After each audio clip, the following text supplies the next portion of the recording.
Jeigu aš jums užduočiau dabar klausimą, paklausčiau, kur daugiausiai, ryškiausiai Naujam testamente, o galbūt net ir visoje Biblijoje, kalbama apie meilę.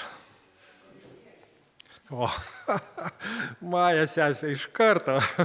Aš tikiu, kad jūs nespėjot, jūs irgi žinot. 1 Korintiečiam, 13 skyrius, himnas meiliai, nuostabusis himnas meiliai. Daugelis Lietuvoje, kurie retai lanko bažnyčią, kurie neturi Biblijos, kurie neskaitė, ir tai, jie, manau, gali pasakyti, kad tai yra himnas meiliai apaštalo Pauliaus. Birželio 2 sekmadienį mes su žmona ir su vaikais, kada jie dar mažesni buvo, vykstam į kelionę. Vieną kartą metuose yra 2 žmonės, jie organizuoja, apie 40 žmonių daugiau, būna iki 50 su vaikais, nuo turbūt metų, nuo 2 iki seniorų. Ir šiemet bus 19 metai jau, vaikai užaugo per 19 metų. Bus kelionė į Tauragės kraštą. Ir viena tokių kelionių metu, tai buvo Vilniaus kraštas, mes buvom aplink Vilnių ir pačiam Vilniui. Ir lankėmės Vilniaus universitete. Ir Vilniaus universiteto teritorijoje, kurie galbūt buvo, žinot, yra Šventų Jonų bažnyčia. Pastatas kataliko. Tai yra Jono Krikštytojo ir apaštalo Jono. Taip jie vadina visas bažnyčias, maldos namus. Ir kaip tik ekskursijos metu vyko vestuvės. Galima laisvai buvo įeiti, neuždara jinai. Mes įėjom ir viena moteris, kaip dabar atsimenu, ji taip gražiai skaitė šitą himną meiliai. Taip jautriai, tai buvo gera klausyti. Kaip tik skaitė, išraiškingai. Paprastai vestuvių ceremonijų metu dažnai yra skaitoma šita švento rašto vieta. Kartą man teko sakyti sveikinimą jaunavedžiam, kurių liudininkais mes buvome su žmona ir aš žinau, kad mokiausi mintinai šitą nuostabų himną. Mokiausi mintinai. Kada pirmą kartą perskaičiau, šventą raštą neturėjau nuo vaikystės, įsigijau kažkur, tai buvo 27 metai gal. Ir skaičiau, ir pirmą kartą perskaičiau, aš niekad negirdėjau, pirmą kartą perskaičiau, mane taip sužavėjo šitas himnas. Aš paėmiau lapą, paėmiau tušinuką ir su flomasteriu, nusirašiau ir pakabinau ant sienos. Ir žmonai sakau, pasižiūrėk, kokie žodžiai. Kokie žodžiai. Kokie nuostabūs žodžiai. Kad visada matyčiau. Tai nuostabus apaštalo Pauliaus himnas meiliai, kuris parodo, kad bet koks pažinimas,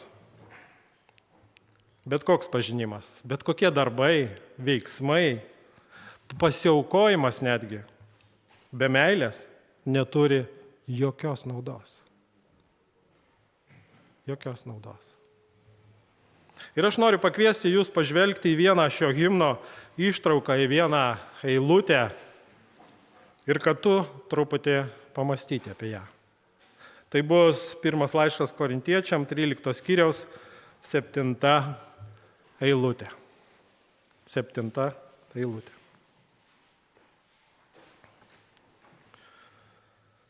Čia visą kalbą apie meilę, todėl pasakysiu žodį, kurio čia nėra. Meilė visą pakenčia. Visą pakenčia. Visą tiki. Viskuo viliasi ir visą ištveria. Meilė visą pakenčia, visą tiki, visko viliasi ir visą ištveria. Ir pavadinau šitą pamokslą meilė viskuo viliasi. Meilė visko viliasi. Vienas bažnyčios tarnautojas turėjo dukrą, jos vardas buvo Nancy. Kada dukra užaugo, ji ištekėjo, susilaukė 7 vaikų. 7 vaikas pradėjo lankyti mokyklą ir jam nelabai sekėsi. Praėjo keli mėnesiai, 3 gal, vaikas parėjo iš mokyklos namo ir parnešė mamai laišką nuo mokytojo. Mama atvertė laišką ir su ašarom perskaitė. Jūsų sūnus yra genijus. Ši mokykla jam per maža ir ji neturi pakankamai gerų mokytojų, kad jį mokinti. Prašau, mokykite jį patys. Būtent taip ir padarė Tomo mama, toks buvo vardas berniuko, Tomas. Jie atsidavusiai ir pasiaukojančiai mokė savo vaiką namuose.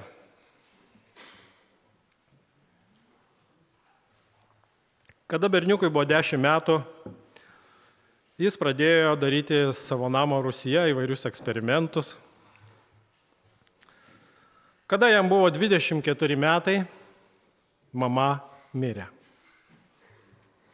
O vaikas tapo garsiu išradėju. Žinomiausias jo išradimas buvo elektros lemputė. Ir jūs turbūt žinote, kokia pavardė yra Tomo. Tomas Edisonas. Tomas Edisonas. Kada praėjo 10 metų po mamos mirties, jau garsus ir turtingas išradėjas, jis vartė senus archyvus ir rado laišką, kurį buvo pats parnešęs iš mokyklos. Atvertęs raštelį, jis perskaitė tokią žinią. Jūsų sūnus serga psichikos liga ir yra atsilikęs. Mes nebeleisime jam ateiti į mokyklą, mokykite jį patys. Toks buvo iš tikrųjų parašytas raštas, visiškai kitaip, negu skaitė mama. Ir tai istorija garsaus išradėjo Tomo Edisono, kuris įeina į 4 didingiausių žmonijos išradėjų. Mokyklą mokytojai, jie prarado viltį, kad iš šito vaiko kažkas bus. Gal jis buvo nepaklusnus, gal nesugebėjo susikoncentruoti ir jie tiesiog sako, mes jo nebemokinsim. Bet mama neprarado vilties. Ji neprarado vilties, ji tikėjo į savo sūnų, nes mama jį tiesiog mylėjo. Taip kaip daro daugelis mamų. Meilė visą pakenčia, meilė visą tiki, meilė visko viliasi ir meilė viską ištveria. Viską ištveria. Pirmos 3 eilutės 13 skyriaus parodo apie meilės būtinybę. Sako, jeigu kalbėčiau žmonių angelų kalbomis, bet neturėčiau meilės, būčiau kaip žvangantis varis ir skambantis cimbolai. Jei turėčiau tokį tikėjimą, kad kalnus galiu nuversti. Ir jeigu save išdalinčiau, susideginti ir turtą išdalinčiau, be meilės nėra jokios naudos. Nėra jokios naudos. Todėl meilės būtinybė. Nuo 4 eilutės yra išvardintos meilės savybės. Meilė kantri, maloni, nesididžiuoja, neišpuikšta, neieško savo naudos. Meilės savybės. Ir 7 eilutė mums parodo taip pat, kokios yra meilės savybės. Ji visą pakenčia, visą tiki, visko viliasi ir viską ištveria. Jeigu mes pažvelgsim atidžiau, galim, kad šitos žodžiai yra susiję tarpusavį laiko atžvilgiu. Visą pakenčia, tai yra praeitis. Visą tiki, tai yra dabartis. Ir visko viliasi, yra ateitis. Tai tiesiog mūsų gyvenimas. Visą pakenčia, žinot, mokinkitės kalbą. Gaila, kad aš nemoku anglų kalbos, nesimokinau mokyklai. Bet jeigu tu žiūri visas kalbas, žinot, gali susidaryti tokį didesnį, gražesnį vaizdą. Ir rusų kalba, kadangi suprantu, rusų kalba все покрывает. Ir jeigu išvertus tiesiogiai, būtų viską pridengę lietuviškai. O lietuviškai išverta visą pakenčia. Ir jeigu sudėsim tos 2 žodžius, visą pakenčia ir viską pridengia, susidaro toks vaizdas didesnis. Patarlių knygoje 17 skyrius 19 eilutė sako, kas pridengia nusikaltimą, ieško meilės. Kas nuolat primena, suardo draugystę. Kas pridengia nusikaltimą, ieško meilės. Kas nuolat primena, suardo draugystę. Pridengia arba pakenčia kažkokį tai negerą dalyką, ieško meilės. Žiūrėkit, kada žmogus įtiki į Kristų, jis patiki, kad kentėjo už mano nuodėmes ir priima šitą malonę, Dievas tarsi pridengia, jis tarsi pakenčia. Ir jis neprisimena nuodėmių. Jis užmiršta. Kodėl? Todėl, kad myli tave ir mane. Myli tave ir mane. Jis užmiršta ir daugiau neprisimena nusikaltimų, nes Dievas ieško meilės. Meilė viską pridengia, nes ieško meilės. Dievas yra meilė ir tai yra praeitis. Visa tiki, tai yra dabartis. Tai yra mano tikėjimas šiandien, nežiūrint į aplinkybės, kas vyksta šiandien. Kokia mano situacija šiandien, kokia mano situacija šiandien finansinė, ar aš turiu darbo, ar ne. Kokia mano situacija fizinė, ar aš turiu sveikatos, ar ne. Tiesiog meilė viskuo tiki. Ji tiki. Apaštalas Paulius Timotiejui, 1 skyriui, 1 laiškas Timotiejui, 1 skyrius, 18-19 eilutė.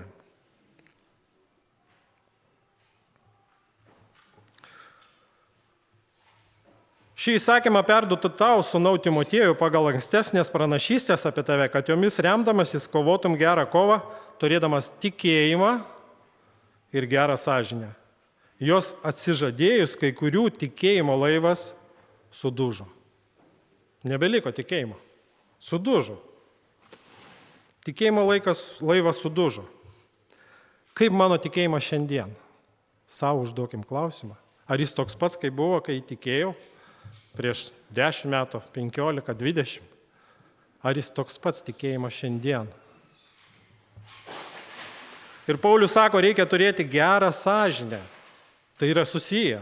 Mes girdėjom pamokslą, brolis Konstantinas kalbėjo apie sąžinę. Sąžinė susijus su tikėjimu. Dievas kalba per sąžinę. Kad tikėjimas išliktų, svarbu turėti gerą sąžinę. Ką tai reiškia? Tai reiškia būti jautriam sąžinės balsui. Dievas kalba per sąžinę. Reikia būti jautriam ir priimti sprendimus, kai Dievas kalba. Ar aš turiu šiandien tikėjimą kaip vakar? Kaip tada, kai tikėjau? Ar aš tikiu šiandien, kad Jėzus numirė už mano nuodėmes? Paulius vienam savo laišku sako, jūs pamiršot, kad esat apvalyti nuo savo nuodėmių. Atrodo, kaip galima pamiršti. Tiesiog kažkaip tai ta kasdienybė ir sako, jūs pamiršot. Pamiršot, kad Dievas pridengia tos nusikaltimus per Jėzaus kraują. Kad tas Jėzaus kraujas toks pats galingas šiandien atleisti tavo nusižengimus. Jis nepasikeitė. Jis toks pats galingas. Viena sąlyga. Išpažinti ir tikėti. Jonas savo laiške sako, jei išpažįstam savo nuodėmes, jis ištikimas ir teisingas, kad atleistų ir apvalytų nuo visų nedorybių. Visų. Bet reikia išpažinti. Meilė visą tiki, tai yra dabartis ir ateitis, meilė viskuo vylėsi. Meilė viskuo vylėsi. Jei Dievas atleido mano nuodėmes, jei aš tikiu tuo šiandien, tai aš turiu viltį. Turiu viltį, kad pagal jo pažadą gyvensiu su juo amžinai. Ten, kur nebus mirties. Tai yra jo pažadas. Nebus mirties. Nebus skausmo. Aš žinau, kas yra skausmas. Gerai žinau. Ir ligų nebus. Ir jis nušluostys kiekvieną ašarą. Aš to tikiu. Tai yra mano viltis. Todėl labai svarbu stiprinti savo viltį. Bet šito mes nematom. Viltis nėra, kaip jau sakiau, matoma ir apčiuopiama, kad tu pažiūrėsi, kažkaip pačiupinėsi. Tai kaip lėktuvu tu skrendi ir tu nežinai, ar nuskrisi, nes būna įvairių dalykų. Čia toks pavyzdys gal nėra visai aiškus, bet tu vis tiek nusiperki bilietą, tu įlipi į lėktuvą ir tu viliesi, kad neįsivaizduoji net kaip ten skrenda, kur skrenda jisai, bet tu viliesi, kad tu išlipsi, jisai nusileisi ir tu išlipsi. Ir tu išlipi. Tai čia toksai mažas laiko tarpas, o viltis va šita, kol mes čia gyvename, tai mes tikim, kad tai bus, nes tai pažadėjo Dievas. Taip jis pažadėjo. Sako Paulius laiške Romiečiams, šia viltimi mes esame išgelbėti, bet regima viltis nėra viltis. Jeigu kas mato, tai kam jam viltis? Bet jei viliamės to, ko nematome, tada laukiame ištvermingai. Ištvermingai. Meilė visko vilėsi. Šią savybės turėjo Tomo mama. Ji pakentė, ji tikėjo, ji vylėsi ir vaikas tapo didžiu išardėju, nors kiti žmonės netikėjo. Ji tiesiog mylėjo savo sūnų. Tokia yra meilės savybės. Ji turėjo šias savybės. Meilė visko vylėsi. Kas tai yra? Ką tai reiškia? Meilė visko vylėsi.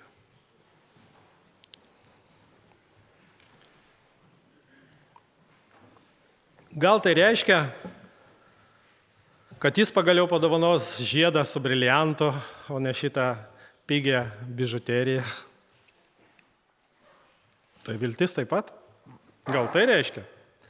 Arba pagaliau, kad jį išmoks gaminti valgyt, skanius barščius, o ne tą birzgaliuką. Ar kotletus išmoks daryti kaip mama. Gal tai yra viltis? O gal viltis tai, kad pagaliau išvažiuosim į atostogų kokią egzotinę šalį, o ne prie tos balos visą laiką kiekvienais metais. Gal tai yra viltis?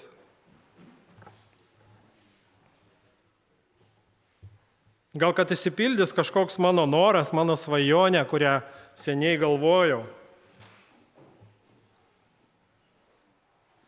Tai nereiškia meilė visko vylėsi. Tai ne ta viltis. Meilė visko vylėsi, tai ne tai, kad išsipildys mano visi norai ir mano svajonės. Bet kad aš su viltim žiūriu į ateitį, kurią man paruošė Dievas. Kurią man paruošė Dievas. Tai labai svarbus momentas ir šitą labai svarbu suprasti, tą skirtumą. Pasaulyje, kada neišsipildo mano norai, troškimai, svajonės, mes girdime, žmogus sako, aš nusiviliau, viskuo nusiviliau, aš nieko netikiu. Sako, žmogus prarado viltį. Taip yra pasaulyje. Bet tikra meilė, ji nepraranda niekada vilties. Tikra meilė visko vylėsi, tai yra optimistinė tokia meilė. Ji visada tiki, kad bus gerai. Visada vylėsi, kad Dievas viską žino. Ji niekada nenuleidžia rankų. Net jei svajonės tos, kurios aš tikrai galvojau, kad taip man būtų geriau, neišsipildo. Nes tikra meilė supranta, kad Dievas viską žino. Ir jis man paruošė tai, kas geriausia. Tai, kas geriausia. Kad jis kūrė mano ateitį. Dievas kūrė. Kokie sunkumai bebūtų mano gyvenime, jie reikalingi mano auklėjimui, mano pataisimui ir mano dvasiniam augimui. Šiandien. Todėl meilė nenusivilia net tada, kada svajonės neišsipildo, nes visažinis ir visagalis Dievas žino viską ir padarys taip, kaip man geriausia. Taip, kaip man geriausia. Jis jau padarė. Jis atidavė savo viengimį sūnų. Mylimą parašyta. Viengimį sūnų. Kad tu ir aš turėtume viltį šiandien. Viltį į amžiną gyvenimą. Todėl meilė visko vylėsi, tai tikėjimas ir pasitikėjimas Dievo žodžiu. Tai yra tikėjimas ir pasitikėjimas jo pažadais, kurie parašyti jo žodyje. Tai yra tikėjimas, kad jis gali keisti aplinkybės, gali keisti žmonių mintis, gali keisti kitų žmonių širdį. Kada mes skaitome apie Mozę, kada jisai vedė tautą Ir labai dažnai yra parašyta, sako, padarė stebuklą, ten vieną, kitą, trečią, sako, aš užkietinsiu faraono širdį. Aš užkietinsiu, o paskui jis sako, aš padarysiu, kad jau jisai jūs išleistų. Dievas valdo žmonių širdis. Jis nori, kad tu ir aš darytume tai, ką jisai nori. Kokia yra jo valia mano gyvenime. Ir jis gali keisti, sako, net jis gali pakeisti, kad priešai su tavim sugyventų. Jeigu tu darai tai, kas teisinga. Skaitydami šventą raštą mes galim pamatyti, koks yra Dievas. Tam ir reikia skaityti, ne pastorius čia prašo, ar aš, ar kažkas kitas. Tai reikia tau, kad tu pamatytum ir suvoktum, koks yra Dievas. Iš tų nuostabių istorijų, iš tų santykių su tautom, santykių su įvairiom šeimom, su įvairiais asmenim, žmonėm, su Dovydu, su Juozapu, su Moze, su įvairiais žmonėmis, tiek yra aprašyta istorijų. Ir tada mes susidarom supratimą, koks yra Dievas, koks yra Dievas, koks jis yra geras Dievas, koks jis yra gailestingas, koks mylintis, globojantis, koks besirūpinantis, bet ir tuo pačiu teisingas. Teisingas. Visos tos istorijos apie tautas, kaip minėjau, apie žmonės, aprašytos tam, kad mums suteikti viltį šiandien. Meilė visko viliasi. Meilė visko viliasi. Kaip tai pasireiškia? Kaip tai pasireiškia? Pažiūrėkim keletą vietų, laiškas Romiečiam 15:14.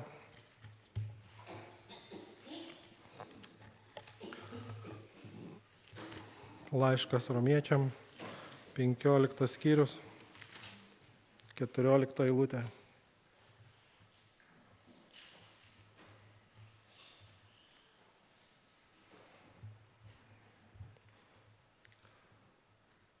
Aš, mano broliai, esu įsitikinęs, kad jūs esate kupini gerumo, pilni visokio pažinimo ir galite vieni kitus perspėti. Aš esu įsitikinęs, kad jūs pilni gerumo. Pilni gerumo. Meilė viliasi kitų gerumu. Meilė viliasi kitų gerumu. Paulius sako, aš įsitikinęs, tai yra, jis parodo viltį, aš viliuosi, sako, tai žmonėm, kurių jisai galbūt net nematė. Jis net neesa toj bažnyčiai, bet sako, aš viliuosi jumi. Aš viliuosi. Aš, sako, įsitikinęs, kad jūs pilni gerumo, jumise daug gėrio, sako, aš viliuosi, aš tikiu, įsitikinęs, kad pilni pažinimo ir galite vieni kitus pamokyti. Ne tai, kad jie geri patys iš savęs. Paulius apaštalas nebuvo humanistas, kas yra populiaru šiandien. Kas yra humanizmas? Humanizmas iškelia žmogų, jis visų svarbiausias, jo orumas, jo protas, žmogaus laisvė. Tame pačiame laiške apaštalas Paulius rašo 3 skyriui, nėra teisaus, nėra nei vieno, nėra kas Dievo ieškotų, jų gerklė atskiras kapas, sako. Ir taip sako apie kiekvieną žmogų. Nėra kas gerą darytų, sako, visi paklydo, nėra kas gerą darytų. Ir atrodo, tai kaip čia prieštaravimas, aš viliuosi, kad esu įsitikinęs, kad jūs kupini gerumo. Sako, nėra kas gero, atrodo prieštaravimas, bet iš tikrųjų, tai toliau ir kitose laiškuose, jeigu jūs skaitot, Paulius rašo, kada žmogus atsiverčia, kada žmogus įtiki, kada žmogaus širdyje, žmoguje apsigyvena šventoji dvasia. Ir tai net prilygina jis prisikėlimui iš numirusių. Sako, jūs mirėt, bet prisikėlėt naujam gyvenimui. Ir įvyksta transformacija. Transformeriai filmas. Įvyksta transformacija žmoguje. Ir tai matoma, jeigu žmogus iš tikrųjų priima. Ir tai žmogus ateina čia ir sako, aš tai buvau, o dabar aš priėmiau, pasikeitė, vaisiai kažkokie yra. Įvyksta transformacija. Žiūrėkit, prieš tai apaštalas Paulius eilutė atgal, jeigu jūs paskaitysit, tegul vilties Dievas pripildo jūs dideliu džiaugsmu ir tikėjimo ramybė, kad šventosios dvasios jėga būtumėt pertekę vilties.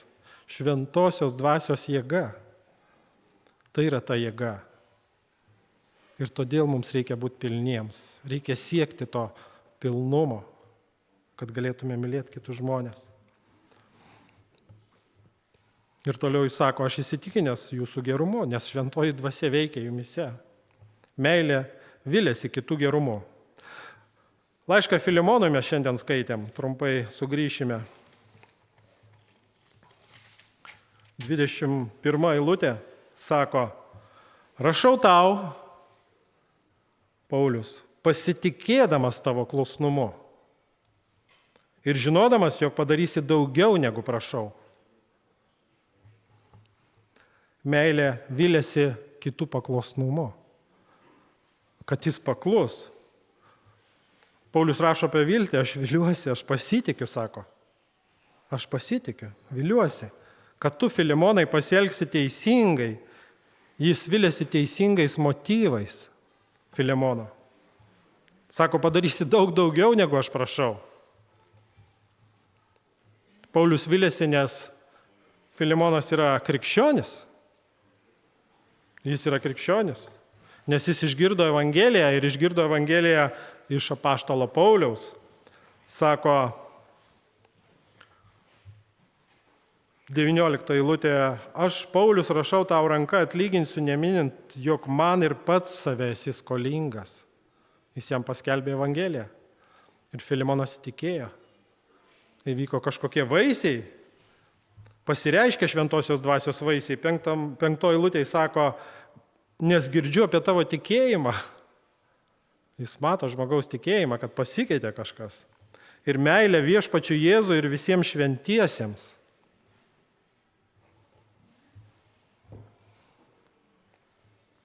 Septinta eilutė sako, mes turim didelį džiaugsmą ir paguodą iš tavo meilės, nes tu, broli, atgaivinai šventųjų širdis. Greičiausiai jis kokią auką gal paaukojo, buvo turtingas gal. Sako, atgaivinai širdis. Įvyko veiksmai, įvyko vaisiai, pasikeitimas įvyko kažkoks. Nes šventoji dvasia apsigyveno jo širdyje ir jis yra krikščionis. Ir Paulius sako, aš nešioju tave širdyje. Meilė viliasi kitų paklusnumu, pasitikė, motyvais teisingais. Sako, padarysi dar daugiau negu prašau. Meilė viliasi kitų paklusnumu. Meilė taip pat viliasi, kad priims pamokymą. Kada mes vaikus savo bandom mokinti, mes vilėmės taip pat, kad jis priims pamokymą. Galatam 5 skyrius 10 eilutė.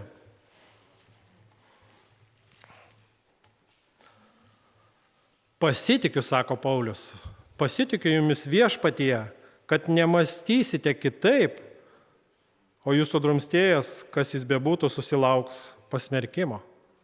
Sako, aš pasitikiu. Galatijoje buvo keletą bažnyčių. Apaštalas Paulius rašo 1 skyriui, kas skelbia kitokią evangeliją, tai būna prakeiktas. Kokie sunkus žodžiai. Tai būna prakeiktas. Jis skelbia kitokią evangeliją. Jie susirado mokytojų iš judėjų, kurie tvirtino, reikia laikytis viso įstatymo. Nors patys judėjai, sako, nesugebėjo laikytis įstatymo. Paulius išdėstė laiške neteisingą mokymą ir sako, išgelbėjimas tik per malonę. Tik per malonę. Ir sako, aš pasitikiu jumis, kad nemąstysite kitaip. Pasitikėjimas tai yra aukšta vilties forma. Meilė viliasi, kad išgirdę pamokymą, jie atsilieps ir pasitaisys. Taip kaip mes mylim savo vaikus ir vis tikime, kad jie pasitaisys, išgirs pamokymą. Meilė viliasi, kad žmonės taps geresni, nors aplinkybės rodo atvirkščiai. Laiškas Hebrajam 6 skyrius 9 eilutė.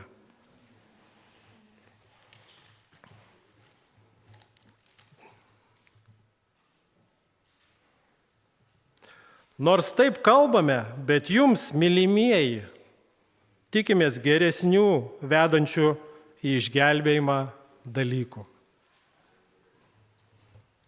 Nors taip kalbame, bet jums, mylimieji, tikimės geresnių, vedančių išgelbėjimą dalykų. Paulius myli savo mokinius. Jis sako, mylimieji, mylimieji. Ir jis vylėsi, nors prieš tai 3 skyriui išvardina įvairius blogus dalykus, kurie darė praeityje. Bet sako, tai yra pavyzdžiai. Ir aš viliuosi, kad jūs, matydami šitos pavyzdžius ir rezultatą šitų neteisingų dalykų, aš tikiu, kad jūs pasikeisite. Kad jūs pasikeisite.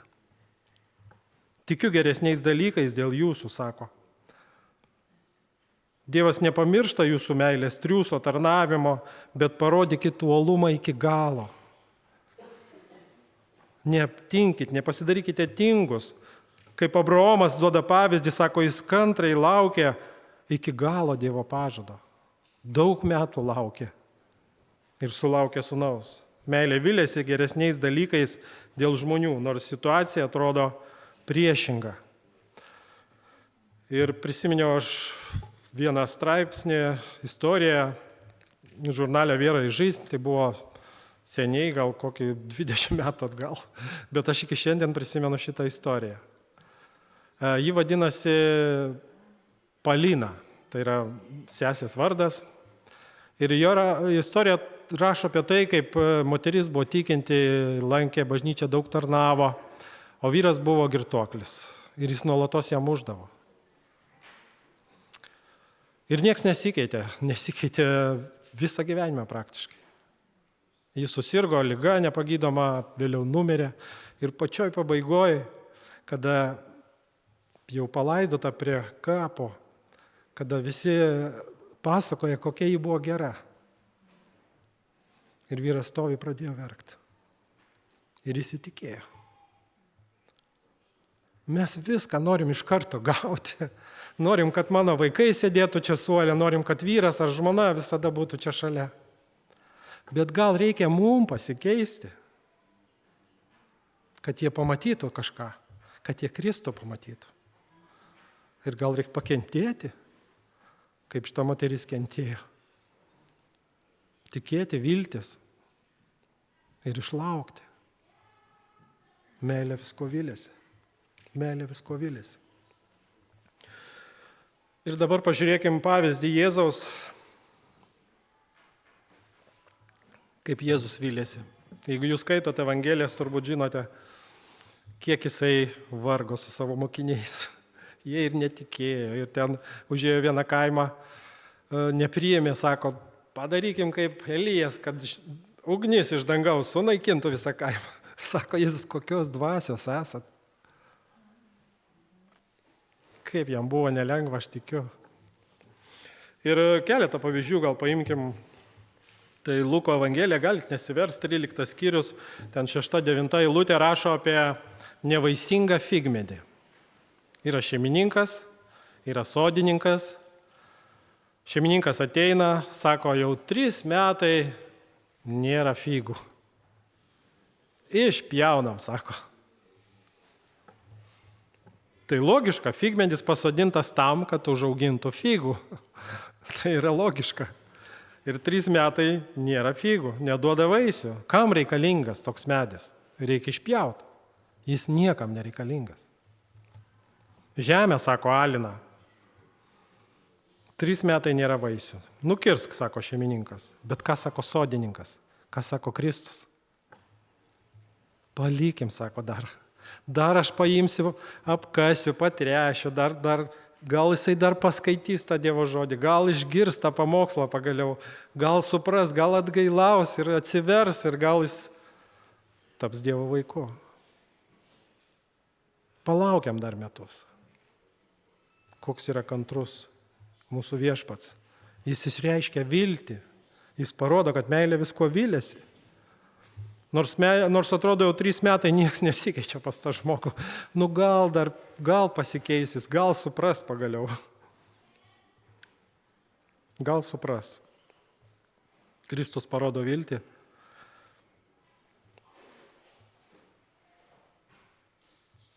Gal žmogus įsigilins, gal įsiklausys. Ir priims teisingą sprendimą. Atsivers, meilė viskuo vylėsi. Kita istorija Mato Evangelijoje 12 skyriui 20 eilutėje parašyta taip. Mato Evangelija 12 skyrius. Jis nenulauš palūžusios nendrės ir neužgesins rusenančio dagčio, kol nuves teisingumą į pergalę ir jo vardas teiks viltį pagonims. Jo vardas teiks viltį pagonims. Palūžusi nendrė. Kas tai yra? Tai tokia vos ant tos skurelės, ant tos žievelės laikosi jau nulūžus, jau atrodo, jau tuoj nuvys ir nieko iš jos nebus. Sako, jis nenulauš. Jeigu dar yra nors kokia viltis, jis paims iš ties, jis apvinios, apsuks dar, jis nenulauš. Mes tai nulaužiam, pamatydami žmonės. Jis nenulauš. Kas tai yra rusenantis dagtis? Tai toks vos degantis. Tokia maža liepsnelė, net ne liepsnelė, jau beveik tuoj užges, dar truputį ir užges. Kristus šį rusenantį dagtį neužgesins. Sako, aš neužgesinsiu. Bet aš stengsiuosi visaip išsaugoti, aš pridengsiu ranką, aš apsaugosiu jį, kad jis, kai eina, nesukluptų. Kad blogi žmonės nepadarytų blogo. Ten, kur jis eina, kur būna blogi žmonės. Kiek mes liudijimų girdim. Sako, aš jau niekam nereikalingas buvau. Ir kiek buvo atveju, kada jau viskas galėjau mirti, bet sako, Dievas apsaugojo. Ir sako, aš esu šiandien išgelbėtas. Kiek tokių liudijimų girdim. Jis nori įžiebti, kad degtų ir kad duotų šviesą. Tau ir man. Kaip tai stipriai skiriasi nuo tikinčiųjų, kurie skuba teisti. Skuba nuteisti. Nulaužti, užgesinti. Sako, šitas žmogus niekad neatgims, jis niekam tikęs. Nieko iš jo nebus, jis netikintis, jokios naudos, aš su juo nebendrausiu. Aš nenoriu, kad jis būtų čia bažnyčiai. Ateinam pas pastorių ir sako, aš nenoriu, kad jis būtų. Nes jisai netikintis, jis blogai elgiasi, jo kvapas nekoks, nesiprausia. Ar neskubamės kartais nuteisti, padaryti nuosprendį?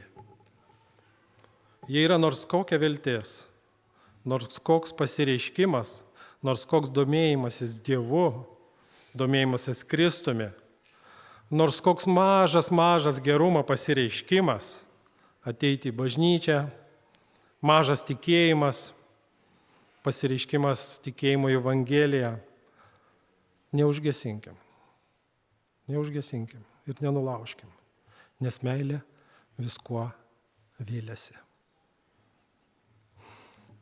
Jėzus parodė šios meilės pavyzdžius, kaip jau minėjau, 3 metus būdamas su mokiniais, kantriai juos mokindamas, kartais pabardamas.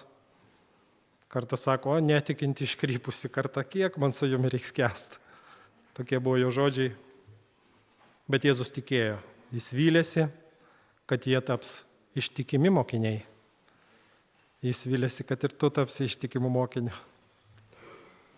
Jis iškentė viską iki galo, iki mirties ant kryžiaus, kad duoti mums viltį šiandien. Mes pažvelgiam, kas tai yra meilė.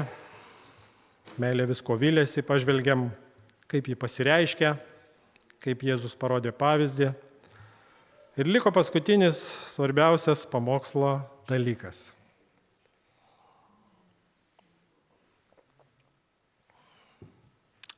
Kaip tai pritaikyti? Kaip tai pritaikyti praktikoje? Kaip Petras pasakė pirmą pamokslą sekminių dieną, žmonių ten tūkstančiai, tai ką mums daryti dabar, sako? Aš paliksiu jums kiekvienam namų darbam. Šią savaitę. Pabandyti pritaikyti tai. Gal jūs atnešit kažkam gėlių, gal kažkam padarysit namuose kavos, gal iškepsit pyragą, kurio niekad gyvenime nekepėt, gal paruošit vakarienę, pietus savo artimui. Žinot, tikėjimas prasideda namuose. Ten, kur yra artimi žmonės, kuriem nereikia kalbėti. Jie viską mato. Jie mato mano veiksmus. Mes turim skirtingus rūpesčius. Jūs sutinkat? Mes turim skirtingus rūpesčius. Mes užaugom skirtingose šeimose. Mūsų gyvenimo situacija šiandien yra tokia skirtinga. Kažkam yra sunkumai su savo vaikais šiandien. Kažkam sunkumai su savo tėvais. Kažkam problema su vyru ar su žmona.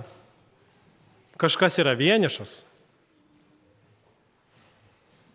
Kažkieno vaikai paaugliai, kažkieno labai maži, o kažkieno vaikai dar tik tai ateis į pasaulį. Pasakysiu vieną ir tai dažnai kartoju ir kartosiu. Meilė yra veiksmažodis. Meilė, mylėti yra veiksmažodis. Tai reiškia, kad aš turiu padaryti kažkokį tai dalyką. Ne tai, kad aš laukiu, man padarys, bet aš turiu padaryti. Aš turiu padaryti. O tai paskui sugrįž. Aš jums garantuoju 100%. Tai sugrįž. Turiu padaryti kažkokį veiksmą. Dėl kito žmogaus. Dievas padarė dėl žmogaus. Ir aš pagalvoju istoriją šitą skaitydamas šventą raštą ir žiūrėdamas į savo gyvenimą ir į žmonių gyvenimą, nu kam tas žmogus Dievui toks reikalingas buvo? Jis nuolatos nuo jo bėga. O žmogaus Dievas traukia vis atgal, traukia atgal. O žmogus bėga. Aš Dievas sako, aš darysiu, ką noriu, aš esu laisvas. Bet jisai myli kažkaip tą žmogų iki galo, nors ką tą blogo nepadarytų tą žmogus, vis tiek jis myli tą ir vylėsi. Jis vylėsi ir šiandien, kad tavo ir mano gyvenimas pasikeis, busim geresni, kad mes išgirsim pamokymą. Dievas padarė veiksmą dėl žmogaus, jis atidavė brangiausią, ką turėjo, savo sūnų. Jis nori turėti gerus santykius su tavim, nori, kad tu turėtum gerus santykius su savo žmona, su vyru, su vaikais, su tėvais, su aplinkiniais. Bet tai aš turiu padaryti, aš kažką tai turiu padaryti. Ne kitas, aš turiu kažką padaryti. Turiu laiko skirtam, paprastas dalykas. Turiu skirti laiko, turiu skirti savo jėgų, turiu skirti materialinių kažkokių dalykų, turiu kalbėtis. Turiu bendrauti su vaiku, su žmona ir pagaliau turiu pasiaukoti galbūt. Pasiaukoti. Prieš maldą noriu dar vieną istoriją apie vieną žmogų. Tai buvo kažkur 1915 metai, 20. Vienoje Maskvos mokykloje lankė berniukas ir jis nustojo lankyti mokyklą. Tai buvo tie metai, žinot, kada telefonų nebuvo, ką jau ten kalbėti apie internetą. Negalėjo viens kitam paskambinti. Ir mokytoja pasiuntė klasiokų, sako, nuvykit, aplankykit ir pažiūrėkit, kodėl savaitės 2, o vis dar neateina berniukas. Duris atidarė mama. Ir jos veidas buvo labai liūdnas. Ji papasakojo, kad sprogo, nežinau, rusų kalboje primus, tai šildytuvas turbūt. Kažkas tokio. Kažkoks tai valgy daryti. Sprogo ir nukentėjo vaiko, apdegė vaikas ir apdegė jo akis. Daryta buvo operacija, bet berniukas liko visiškai aklas. Ir negalėjo eiti į mokyklą. Vaikai klausė, Ir vienas vaikas sušuko, sako, aš padėsiu Liovai eiti į mokyklą, toks berniuko vardas. Kitas vaikas sako, aš jį parvesiu. Gal tie vaikai buvo kitokie, žinot, tais laikais, bet aš tikiu, kad ir dabar tokių yra ir galėtų tai padaryti.